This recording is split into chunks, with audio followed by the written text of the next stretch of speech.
Guys, जैसा कि आप जानते हैं कि कोरोना वायरस डिजीज 2019 या फिर सिंपली कोविड-19 एक ऐसी इन्फेक्शियस डिजीज है जो कि कॉज होती है severe acute respiratory syndrome corona virus 2 या फिर सिंपली SARS-CoV-2 वायरस से। और इस डिजीज को सबसे पहली बार आइडेंटिफाई किया गया था दिसंबर 2019 में इन वुहान, चाइना। और तभी से ये बहुत ही ज़्यादा लार्ज स्केल पर फैल गई है world wide, which is responsible for the corona virus pandemic. अब यहाँ पे गाइस, क्योंकि ये कोरोना वायरस डिजीज ये बहुत ही ज़्यादा लार्ज स्केल पर फैल चुकी है, तो यहाँ पे हमें इसका एक प्रॉपर ट्रीटमेंट ढूंढना बहुत ही ज़्यादा ज़रूरी हो गया है। बिकॉज यहाँ पे इस डिजीज़ के लिए ना ही कोई स्पेसिफिक मेडिकेशन है और ना ही कोई स्पेसिफिक वैक्सीन को प्रिपेयर करा जा सका है। तो यहाँ पे गाइस, जो भी रिसर्चर्स हैं वर्ल्ड वाइड, उन्होंने एक लेटेस्ट ट्रीटमेंट के बारे में सजेस्ट किया है। बेसिकली इसकी टेस्टिंग चल रही है, जिसको कहा जाता है कॉन्वालेसेंट प्लाज्मा थेरेपी, जिसको मैं आपको स्टेप बाय स्टेप बहुत ही इजी वे में समझाऊंगा। तो यहाँ पे गाइस, इस ट्रीटमेंट के बारे में बताने से पहले मैं आपको थोड़ा सा इम्यूनिटी के बारे में बताना चाहूँगा। तो यहाँ पे गाइस, मान लीजिए कोई एक हेल्दी पर्सन है और उसको इस SARS-CoV-2 वायरस ने इन्फेक्ट कर दिया है, जिसकी वजह से उसको कोविड-19 डिजीज हो चुकी है। तो यहाँ पे गाइस, मान लीजिए कि उस पर्सन का जो इम्यून सिस्टम है वो बहुत ही ज़्यादा अच्छा है और वो उससे फुल्ली रिकवर कर जाता है। तो यहाँ पे गाइस, जब उसकी फुल रिकवरी हो जाएगी और वो एकदम ठीक वापस घर चला जाएगा, तो यहाँ पे गाइस उसकी बॉडी में आफ्टर द इन्फेक्शन, जब वो कंप्लीट रिकवर हो जाएगा, तो उसकी बॉडी में कुछ ऐसे चेंजेस आएंगे जो कि उसको इस फर्दर इन्फेक्शन से लड़ने में हेल्प करेंगे, अगर वो इनकेस वापस से इस वायरस से इन्फेक्ट होता है तब के लिए। तो इसी में गाइस, हमारा जो इम्यून सिस्टम है वो सबसे बड़ा रोल प्ले करता है और वही सेवरल प्रोडक्ट्स को बनाने में हेल्प करता है इन ब्लड, जो कि हमें फर्दर इन्फेक्शन से प्रोटेक्ट करेगा।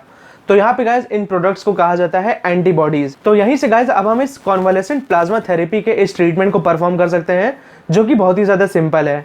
तो बेसिकली गाइस, इसमें होता क्या है कि वो जो फुल्ली रिकवर्ड पर्सन है उस कोविड-19 डिजीज से, उससे सबसे पहले ब्लड डोनेट कराया जाता है।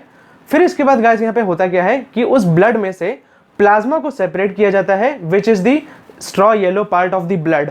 तो यहाँ पे जब उस ब्लड में से प्लाज्मा को सेपरेट कर लिया जाएगा, तो इस प्लाज्मा को कहा जाता है कॉन्वालेसेंट प्लाज्मा, जिसमें कॉन्वालेसेंट का मतलब होता है रिकवर्ड पर्सन और प्लाज्मा हम उस straw yellow part of the blood को कहते हैं। तो यहाँ पे गाइस, जब इस प्लाज्मा को किसी ऐसे पेशेंट को दिया जाएगा जो कि सफर कर रहा हो इस कोविड-19 डिजीज से, बेसिकली अगर उसकी जो कंडीशन है वो बहुत ही ज्यादा क्रिटिकल है, तभी इस थेरेपी को भी परफॉर्म किया जा रहा है।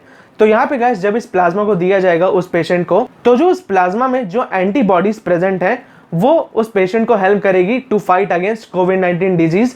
बिकॉज ये जो एंटीबॉडीज हैं ये उस पैथोजन को डिस्ट्रॉय करने में हेल्प कर सकती हैं, बिकॉज उनके पास उस वायरस की प्रीवियस मेमोरी जो है वो ऑलरेडी अवेलेबल है। अब यहाँ पे गाइस, जो यूएस का फूड एंड ड्रग्स एडमिनिस्ट्रेशन है, उन्होंने कुछ रिक्वायरमेंट्स को आउटलाइन किया है उन इंडिविजुअल्स के लिए जो कि अपना ब्लड इस रिसर्च के लिए डोनेट करना चाहते हैं। और साथ ही में गाइस, इस डोनेटेड ब्लड को यूज करने से पहले उसकी कंप्लीट सेफ्टी को भी इंश्योर करना बहुत ही ज्यादा इंपॉर्टेंट है। प्लस साथ ही में गाइस, ये जो डोनेटेड ब्लड है इसको कई प्रोसेसेस से होकर जाना पड़ेगा, ताकि उसके जो बाकी कंपोनेंट्स हैं जैसे कि आरबीसी, डब्ल्यूबीसी प्लस और भी जो कंपोनेंट्स हैं उनको कंप्लीटली सेपरेट आउट किया जा सके, और जो लास्ट में केवल लेफ्ट ओवर प्रोडक्ट बचे वो केवल प्लाज्मा ही रहे विद द एंटीबॉडीज। अब यहाँ पे गाइस, जो इमीडिएट गोल है इस रिसर्च का वो ये है पता लगाना कि क्या हम इस कॉन्वालेसेंट प्लाज्मा की एंटीबॉडीज को यूज करके क्या हम इस कोविड-19 की डिजीज को ठीक कर सकते हैं या फिर नहीं। प्लस साथ ही में ये भी पता लगाना है कि क्या हम चांसेस ऑफ रिकवरी को बढ़ा सकते हैं पेशेंट्स में या नहीं। प्लस साथ ही में हमें यह भी पता लगाना है कि क्या हम इन एंटीबॉडीज को यूज करके